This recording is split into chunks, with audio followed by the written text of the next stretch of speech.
Let's keep it going for you tonight. How about a warm welcome for your next comedian, Sandra Bissett.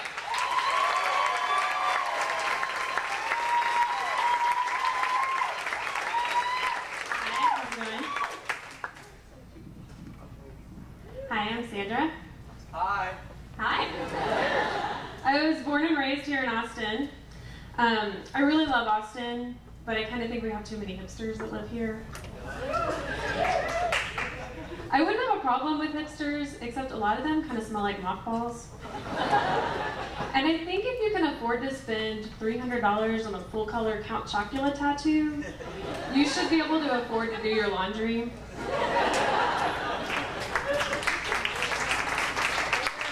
Sometimes I wonder if hipsters' kids are going to rebel by being as unironic as possible. Like, they'll ride bikes for exercise instead of as a fashion statement. Or they'll shop at thrift stores because they're actually trying to be thrifty. I used to sort of worry that I was becoming a hipster because I'd have to get clothes that were kind of getting old, but I still like them. So I was tempted to donate them to the thrift store and then buy them back myself. Because that way I could get away with wearing them for another few months. Oh, this. I got this at Goodwill for like $3. Gently used. It didn't even smell like mothballs. I just got married a couple of months ago. People are always asking us how married life is treating us, and I really don't think I understand the question. I've only really noticed two major differences. First, we go through exponentially more toilet paper than either one of us did as single people. It should be 2 times as much, but instead it's like 20. And it doesn't make sense. It's not like we go out and toilet paper the houses of our rival newlyweds.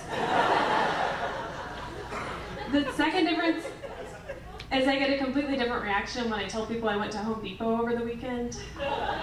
When I was single, it was, well, good for you, girl power. Now when I tell people we went to Home Depot over the weekend, all I hear are lame puns about screwing, drilling, nailing, laying pipe, using power tools, doing it yourself.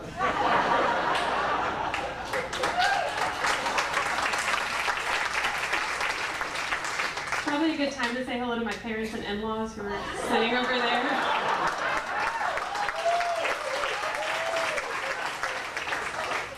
So I found out a couple of weeks ago that I'm going to be laid off from my job at the end of the summer.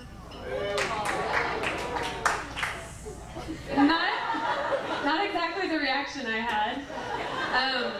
I found out my bosses saw a video of me doing stand-up a couple of weeks before they made their decision. And I'm really hoping the two events weren't related. This is definitely a situation where I was hoping to hear, don't quit your day job, and not the other way around. I'm trying to look on the bright side of things though. I figure this layoff will give me the opportunity to try some new things, like hobbies, maybe getting back in shape, homelessness. It's kind of nice that I have until the end of August to find another job, but on the other hand, it really just means that my walk of shame is going to last 10 weeks instead of 10 minutes. I'm sure it's not awkward for my coworkers at all. It is, however, getting a little old to carry all my stuff around in a cardboard box.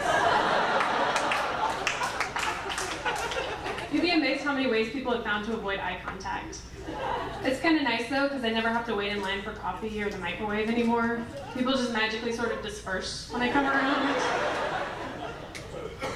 It's pretty cool because I've actually started getting a lot more work done with all the time I'm saving not waiting in line. I even had time to invent a new game. It involves me sneaking onto the elevator with people at the last minute and just weeping.